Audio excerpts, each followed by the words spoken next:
Apa gitu no? Media. Ki media pela. Josh bhai. Hey boss. Hey Rozaman. আপনি এখানে আমি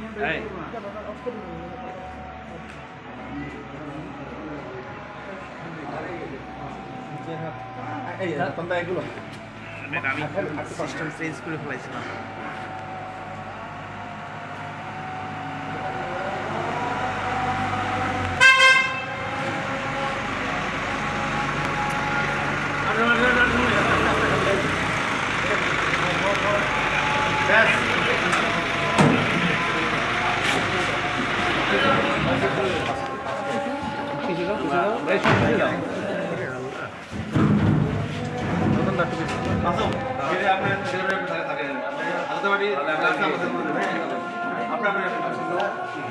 অন্ধকার করে বুঝছো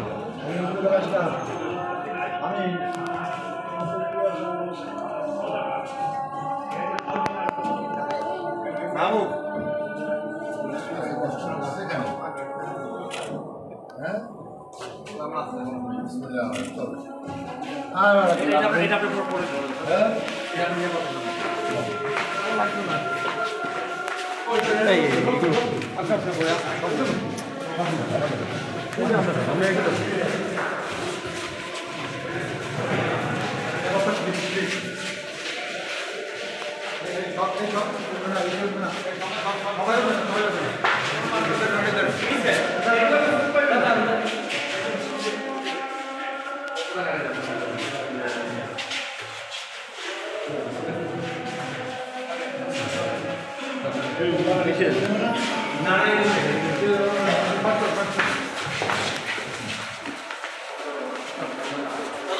একদম পিছে আরো পিছে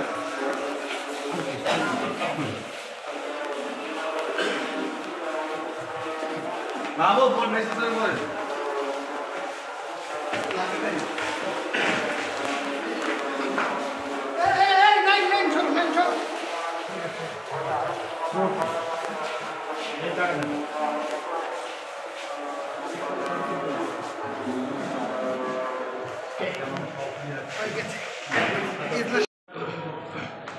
ভাই খরচ ভাই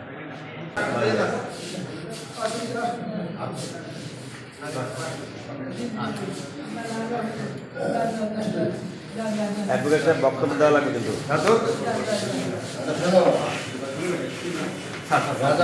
বাড়িতে আগুন করতে বলে বাড়িটা আমার নিজের এবং আমার নিজের জমি 30 তারিখ আমি জালকারি ছিলাম না ডিসি অফিসের রেকর্ড আছে নির্বাচন কমিশনের রেকর্ড আছে কিন্তু 30 তারিখে সন্ধ্যায় আমি ঢাকায় প্রেস কনফারেন্স করি তোমাদের ইলেকট্রনিক মিডিয়া রেকর্ড আছে কাজে এটা ফলস কেস এটা কোনো ম্যালিশিয়াস প্রসিকিউশন যেখানে আমি উপস্থিত ছিলাম হুকুম দেয় কেমন করে ডিসি অফিসের রেকর্ড আছে নির্বাচন কমিশনের রেকর্ড আছে তোমাদের কাছে রেকর্ড আছে আমার নিজের জমিতে আমি নিজের বাড়িতে আগুন দেবো এটা কোনো কেস হয় আপনি কেমন আছেন তাহলে আমাকে ভালো লাগে সবসময় আপনার শারীরিক অবস্থা কেমন সবসময় আমাকে ভালো লাগে এটা কোনো ঘটনা না আমার নির্বাচন করবো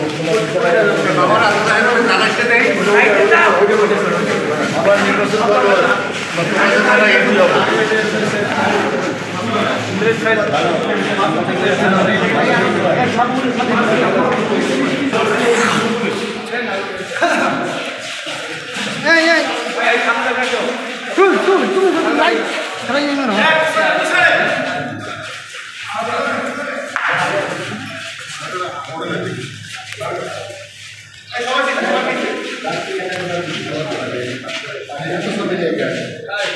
আপনাদের দেখতে ভালো লাগে তো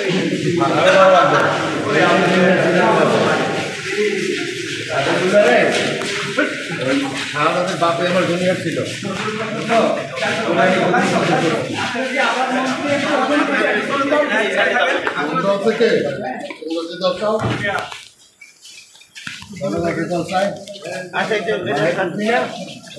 আমি বলেছিলাম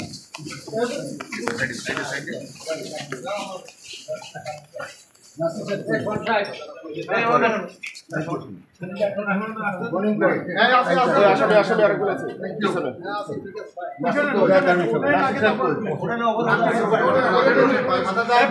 সব দখল টখল ডিস্ট্রিক্ট ঘটনা ঘটলে এখন এটা হাত লাগান এই টাকান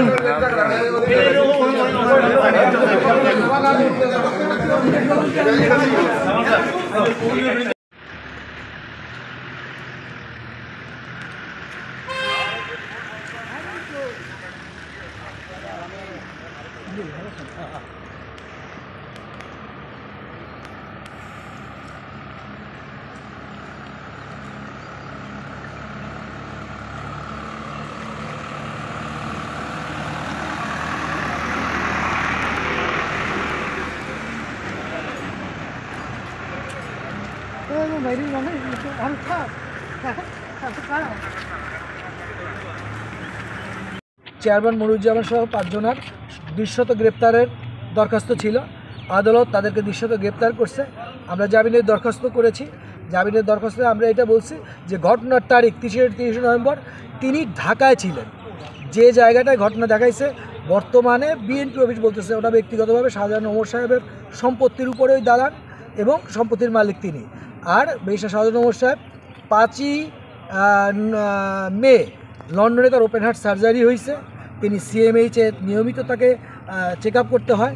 তিনি সিনিয়র সিটিজেন, বীরুত্তম এবং তিনি আইনমন্ত্রী ছিলেন এবং ঝালকাঠিতে আইনজীবী সমিতির কল্যাণ ভবন, ঊর্ধ্বতন যে ওই ঊর্ধ্বমুখী সম্প্রসারণ দায়রা আদালতে এই কাজগুলো তিনি করছেন।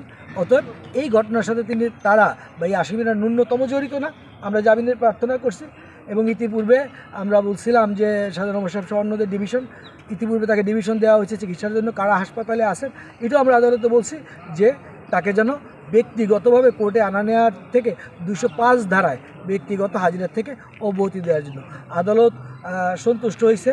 অন্যান্য জিনিসগুলো মঞ্জুর করছেন কিন্তু জামিনের প্রার্থনা নামঞ্জুর করছেন। এই হলো আমার ব্যক্তিগত হাজিরা থেকে কি তাকে অব্যাহতি এখন আদেশ নেই। এটা শুনানির জন্য আগামী 8ই ডিসেম্বর তারিখ আদালত সেটা শুনবেন। আজকে আমরা দরখাস্ত দিয়েছি, 8 তারিখ সেটা শোনার জন্য দিন ধার্য করছে। এই ধন্যবাদ।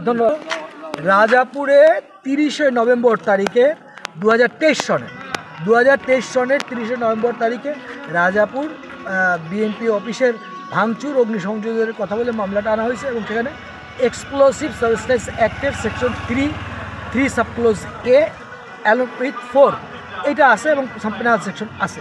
তো এই মামলায় দাবি করা হয়েছে যে বিএনপি অফিস ভাঙচুর করা হয়েছে, আগুন দেওয়ানো হয়েছে। আমরা বলছি যে এরকম কোনো ঘটনা ঘটে নাই। ব্যক্তিগতভাবে কোনো সাধারণ পাবলিক এক্সপ্লোসিভ সাবস্টেন্স অ্যাক্টের বাদী হইতে পারে না এবং যে ঘটনাটা ঘটা হয়েছে ওনাকে গ্রেপ্তার করছেন 21 তারিখ। যেই তারিখে শাহজাহান ওমর সাহেব আসছিলেন সেনা অফিসে সংবর্ধনা দেওয়ার জন্য, উনি এই জন্য আসছেন, ওনার গাড়ি ভাঙচুর করছে, থানায় গেছেন অভিযোগ দিতে, তারপরে গ্রেপ্তার হয়েছে। এই মামলাটি তাকে 22 তারিখ এই মামলাটি দায়ের হয়েছে। উনি 21 তারিখ গ্রেপ্তার হওয়ার পরে এই মামলাটি দায়ের করছে। আমরা আদালতকে এটা বলছি যে এটা একটা উদ্দেশ্য প্রণোদিত মামলা। ধন্যবাদ।